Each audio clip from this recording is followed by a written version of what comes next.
Hi there. So happy to have you with me today.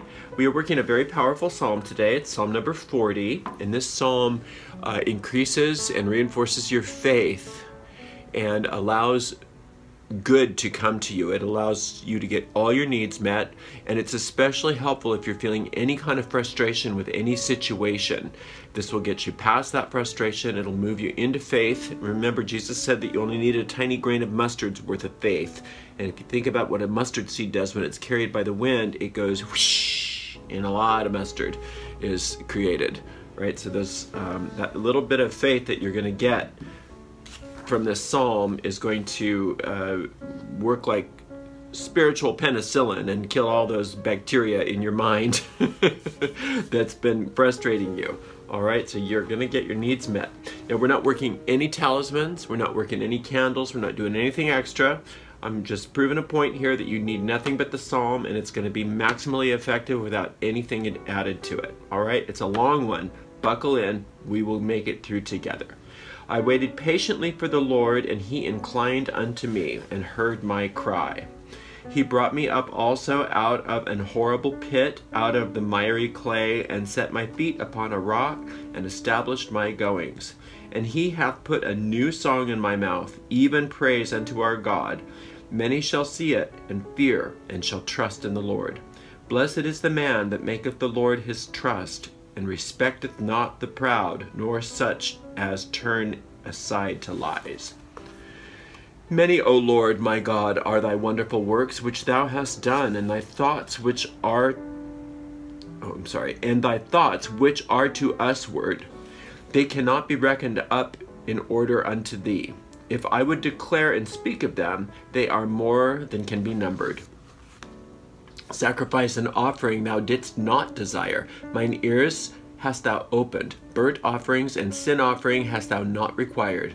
Then said I, Lo, I come. In the volume of the book it is written of me. I delight to do thy will, O my God. Yea, thy law is within my heart. I have preached righteousness in the great congregation. Lo, I have not refrained my lips. O Lord, thou knowest. I have not hid thy righteousness within my heart. I have declared thy faithfulness and thy salvation. I have not concealed thy loving kindness and thy truth from the great congregation. Withhold not thou thy tender mercies from me. O Lord, let thy loving kindness and thy truth continually preserve me. For innumerable evils have compassed me about. Mine iniquities have taken hold upon me, so that I am not able to look up. They are more than the hairs of mine head, therefore my heart faileth me. Be pleased, O Lord, to deliver me. O Lord, make haste to help me. Let them be ashamed and confounded together that seek after my soul to destroy it. Let them be driven backward and put to shame that wish me evil. Let them be desolate for a reward of their shame that say unto me, Aha, aha. Let all those that seek thee rejoice and be glad in thee. Let such as love thy salvation say continually, The Lord be magnified. But I am poor and needy, yet the Lord thinketh upon me. Thou art my help and my deliverer. Make no tarrying, O my God. Okay, here we go. We're going to just go through each one of these and find those seeds that are going to germinate within us and bring forth the fruits of our success that we so greatly desire and which is so rightfully ours. I waited patiently for the Lord. All right. So this is something that's putting this in the past tense, and that's sometimes a very powerful way for you to get faith. Act as if you already had what it is that you were looking for, okay? So even if you're being impatient about your desire, say, I waited patiently for the Lord. Now, when you wait patiently for the Lord, when you've planted a seed, you don't go and dig it up. You don't try to make it grow. You plant it, you water it, and you wait. You just wait. And that's what we're doing. That's what we've done. We waited patiently for the Lord, and he inclined unto me and heard my cry. This is one of the biggest secrets of the universe that many people are not aware of. That the nature of God is responsiveness. God does not come and interfere. but always responds to our invitation, responds to our call, and here responds to our cry. He brought me up also out of an horrible pit, out of the miry clay, and set my feet upon a rock and established my goings. Okay, so if you feel like you're in the mire, if you feel like you're in the pit, if you feel like you're just in quicksand, you can't get out, you can't make it work, you don't know what you're gonna do, right?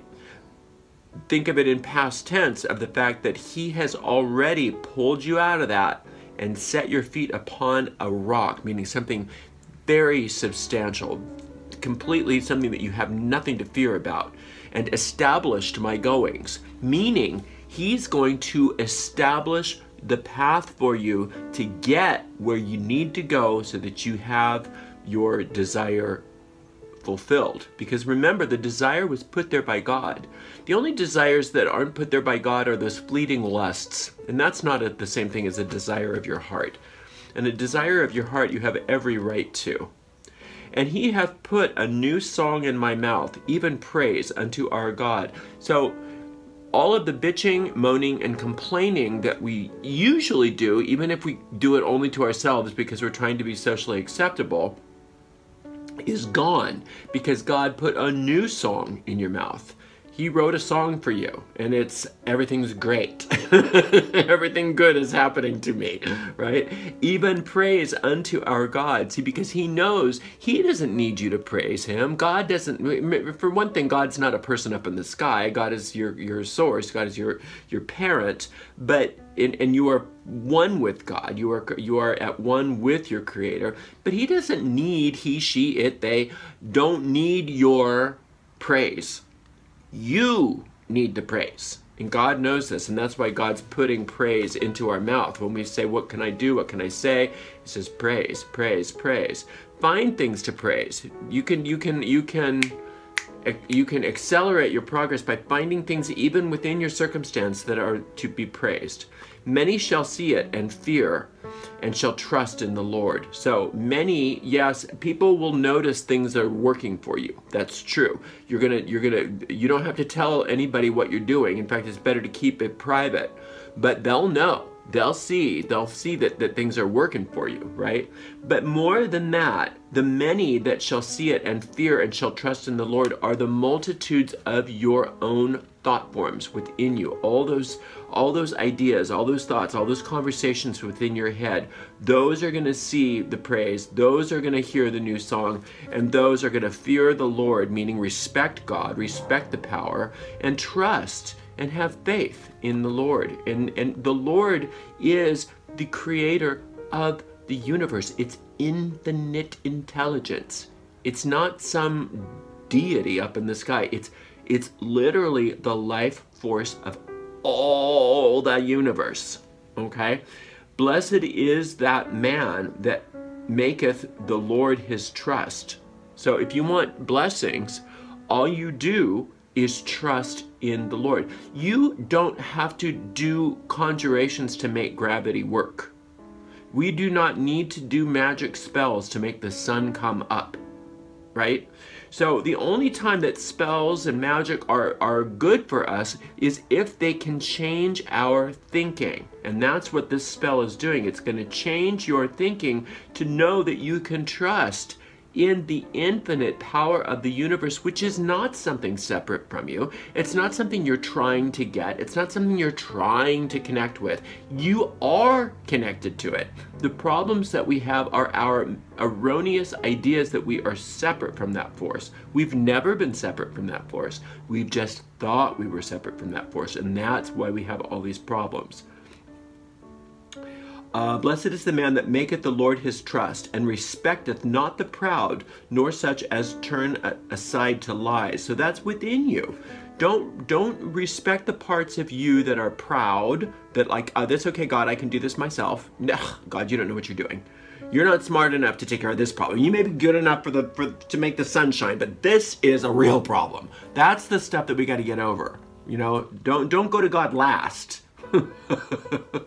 And shall trust in the sorry, what did I do? Nor such turn aside to lies. Don't lie. Don't lie to yourself. Don't pretend that everything is, that you've got this handled, you know, if you don't.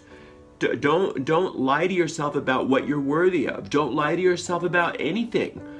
The only truth is that you are one with God, and one with God is a majority, that God has all the power to take care of whatever your problem is, or your desire is, or whatever you're coming to the psalm for. And anything that you're telling yourself that's not that is a lie, and you are not going to do that anymore. You're going to tell the truth to yourself about yourself and about your situation.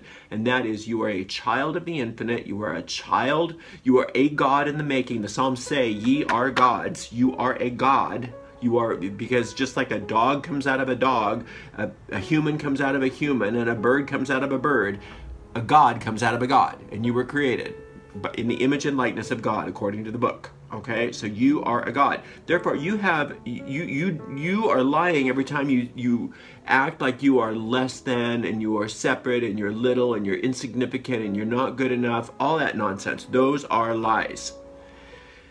And that's not arrogance to say that. What's arrogant and proud is to think that you can do it separate from God, that you created yourself. That's what's arrogant. Many, O Lord, my God, are thy wonderful works which thou hast done.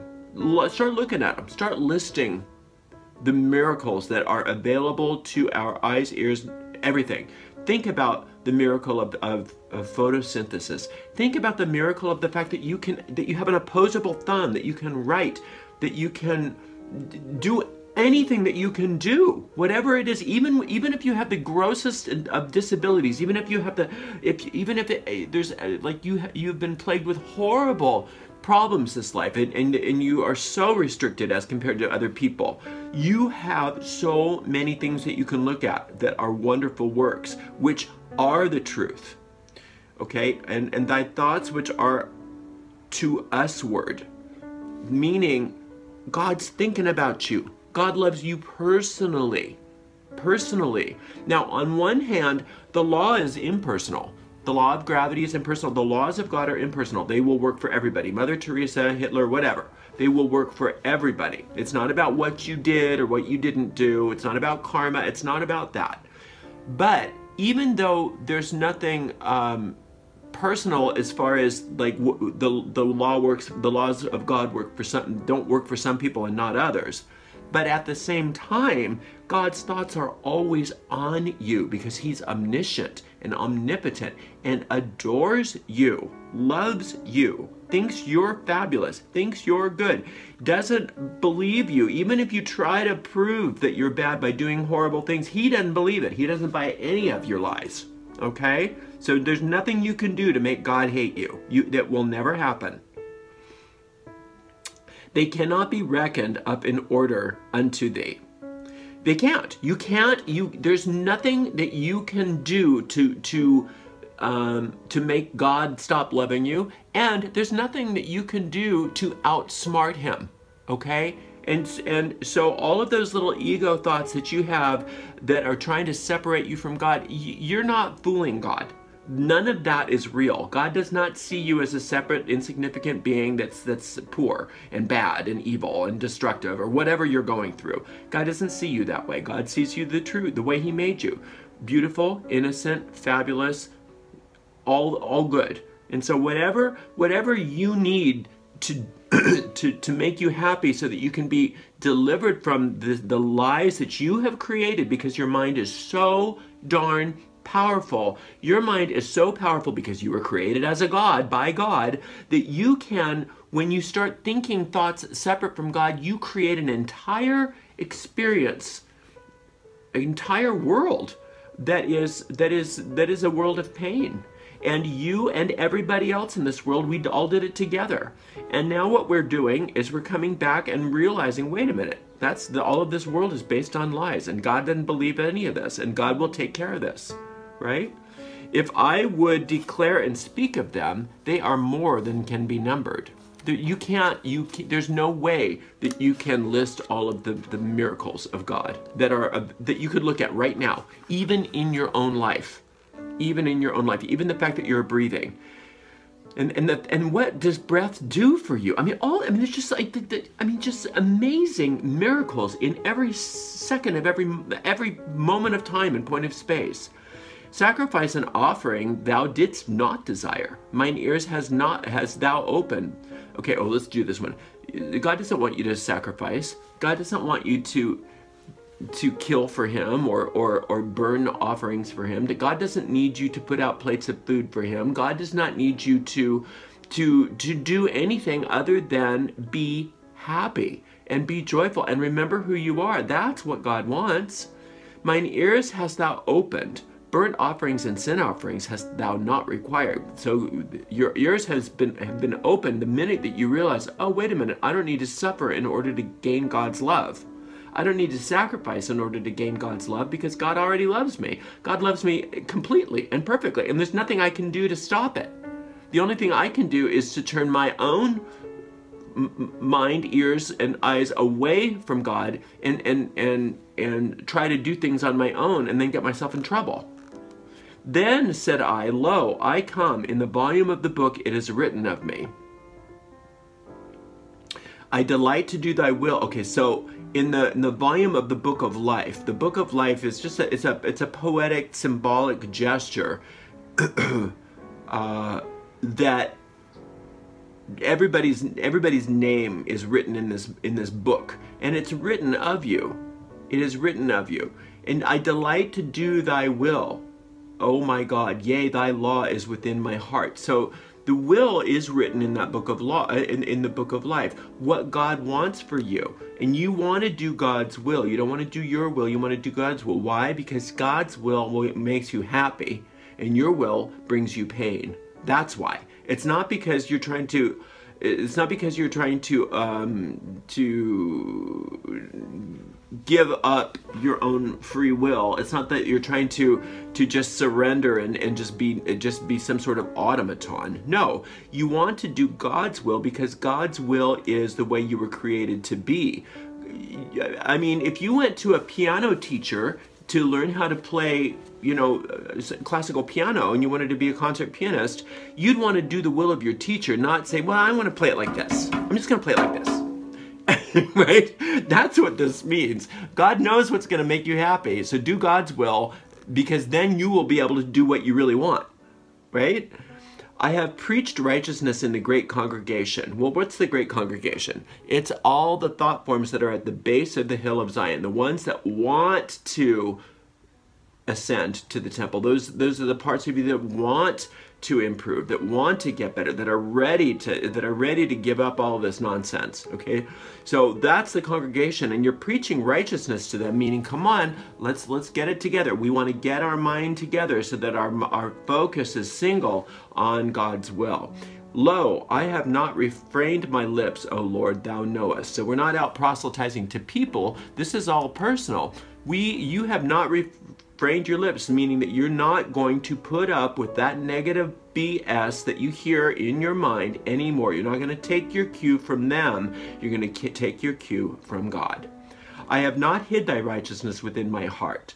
I have declared thy faithfulness, thy salvation. Okay, so when you are having problems, it's because you are hiding God's righteousness. God created you righteous. God created you correctly. God did not make a mistake with you. God did not create junk with you. God created a perfect, holy child of the universe. Okay? That's called righteousness. You were created righteous. But what we do is we hide our righteousness when we decide, I want to do it my way. And then we go do this instead of playing Beethoven, right? And we wonder why it's not working, because this is not playing the piano. So I have not hid thy righteousness within my heart. That's just declaring that we're not doing that anymore. I have declared thy faithfulness and thy salvation. We are declaring. That is powerful. When you declare something, it makes it so. I have declared thy faithfulness and thy salvation, meaning God is faithful to you. God is already faithful to you. God has already saved you from this situation. You now get to have faith that it's so, and you get to see the truth by not hiding your righteousness anymore. I have not concealed thy loving kindness and thy truth from the great congregation, meaning I am no longer thinking for myself. I am allowing your words, your thoughts, your love to permeate all of these thoughts that used to always be at odds with each other, that have been at odds with each other. All of that, that horrible chatter within my mind that's always pulling me away from my good. Now, that loving kindness is no longer being concealed from those thoughts, and the great congregation within my mind now has the truth of God. That's when things start to take off. Withhold not thy tender mercies from me, O Lord. Let thy loving... Okay, so again, in the King James Version, asking something to not be negative is a means by which to emphatically ask for it to be so. So, lead us not into temptation doesn't mean that we think God would lead us into temptation, because he wouldn't. We are saying, lead us out of temptation in that prayer. Okay, so when we say, withhold not thy tender mercies from me, O Lord, meaning that just means, let me recognize your tender mercies. Let thy loving kindness and thy truth continually preserve me, which they will. They are. We need to acknowledge them, and that's what this is. It's an acknowledgement of what already is so. You are already preserved. God's loving kindness and truth is constantly preserving you. And it's always been that way. Even through your troubles, it's been there. But you decided that you wanted to do things on your own, in your own way, and therefore you had trouble. It doesn't make you a sinner. It doesn't make you a sinner. It just makes you somebody who went into a detour, okay?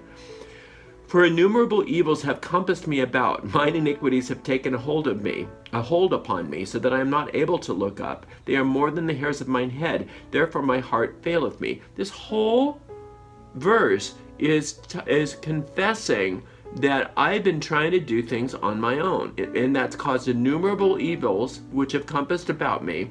Mine iniquities have taken a hold upon me. So you get, that's called cause and effect. So everything that's going on that's bad is an effect of you trying to think separately from God. So I'm not able to look up at God. I'm not even able to think of God anymore, because I'm so mired in it. They are more than the hairs of mine head. Therefore my heart faileth me. It seems like that your problems are legion. It seems like the evils in your life are legion, and they show up that way. That's the nature of evil. But the good news is there is no evil, and none of it's really happening, and God can take care of this, and has already taken care of this. But we've decided that we want to dally within this nightmare still, and now we are asking to please wake us up. Be pleased, O Lord, to deliver me. O Lord, make haste to help me. Okay, so we are recognizing that we created this problem for ourselves, but we can't uncreate it, but God can. So we're asking God to deliver us from this. The reason why we can't do it is because we are so powerful that we've made it so that there's no exit from this evil world that we've created for ourselves. We've made it so airtight that there's no way out. But God doesn't see it that way, thank goodness. So God is going to deliver us like that. And it says, make haste to help me. Well, there is no haste involved because God's already done it. We just have to remember. Let them be ashamed and confounded together that seek after my soul to destroy it. Let them be driven backward and put to shame that wish me evil. Okay, so there are parts of us, there are parts of our mind that we won't redeem. There's a part of our ego mind that just wants to be separate. The desire to be separate will never be something that's redeemable, because it's not a real thought. When you're thinking that far away from God, you're not really thinking, you're just dreaming, you're just hallucinating, you are just in a nightmare. So we want those thoughts to be ashamed and confounded together and driven backwards and put to shame.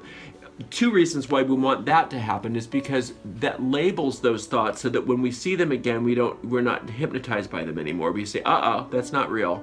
That's my ego. I'm not going down that road again. And then ultimately, when they are driven backward, that means that they are seen as what they are, and then they disappear, just like when you pour water on the Wicked Witch. She didn't really exist. It just is gone. Let them be desolate for a reward of their shame that say unto me, aha, aha. Okay, so this aha, aha is what you do to yourself, right? See, why you'll never be any good. See, why nothing ever works for you. See, oh yeah, well look at that, look at this, look at that, look at this, look at that. You're always trying to get yourself. Always trying to put a gotcha into everything, to prove to yourself that you're not good enough, that you're not smart enough, that nothing will ever work for you. Let them be desolate for a reward of their shame. So you're, again, those thoughts, those aha, aha thoughts are gone. They're out of there. Let all those that seek thee rejoice and be glad in thee. And that's self-explanatory. Let such as love thy salvation say continually, the Lord be magnified. Continually. Continually. So remember this phrase, the Lord be magnified. That's a good little mantra. Anytime there's a, whether you're in a problem or when you're not in a problem, when things seem to be going well and when things that don't seem to be going well, think the Lord be magnified. The Lord be magnified. Now we don't magnify the Lord because the Lord is everything, but we magnify our experience of the Lord. So the Lord be magnified will take care of the problem, and it will also take care of you getting on top of things and then deciding that you're back on the wheel. Then you're gonna fall down. So whether you're at the bottom of the wheel or the top of the wheel, if you say the Lord is magnified, then you realize that the wheel isn't something that you need to be on to begin with. But I am poor and needy. Now when we say I am poor and needy in the presence of God, that simply means I did not create myself. I am a child of the infinite. I am the child, not the parent. And I am happy to be the child. So I am poor and needy. Without God, I have nothing, because without God, there is nothing. That's what we mean by poor and needy in this respect. Yet the Lord thinketh upon me. Again, God's thinking of you. You. Loves you equally as much as every other child. The God does not have favorites, okay? Loves you the cajillion % of the infinitely loves you. Thou art my help and my deliverer. You just remind yourself that God is your help and your deliverer. There's nothing to fear. There's no way that this cannot work out amazingly well for you. Make no tarrying, oh my God. Now this is just because of us, that because we still believe that things take time. In God, everything has already happened. So make no tarrying just simply is a reminder that there's nothing to wait for. And then, oh my God. All right? So this is a very powerful psalm. You don't need anything but the psalm. You can use any other stuff you like, though. If you like incense, candles, talismans, invocations, if you want to work in a circle, if you want to call on deities, remember the Lord of the Psalms can take the form of whatever is necessary in order for you to have the right relationship with that Lord. Okay? You don't need any special book of Psalms. I have this. I got this from the Metropolitan Museum of Art back in the 80s. I know it's out of print. It's a pretty book, but I know it's available used.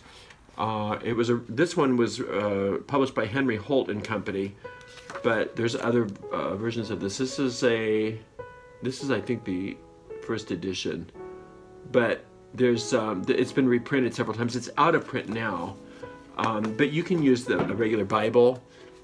You can go online and just read it on just print it out or whatever. It doesn't matter. You don't need a special book of Psalms. I love this book of Psalms. This is getting filthy. I should probably get one of these used and just kind of keep it so that I have one that's not all dirty and filthy. But anyway, so all you need is the Psalm. All right? I love you very much. I know this was a long one, but work it. You're going to have the faith that moves mountains, as they say in Christianity, but in the craft, you're going to have the faith that is necessary to be a part of that pyramid of power, because that's oftentimes the part of the pyramid that's the most difficult to establish. All right, I'll talk to you soon. Blessed be.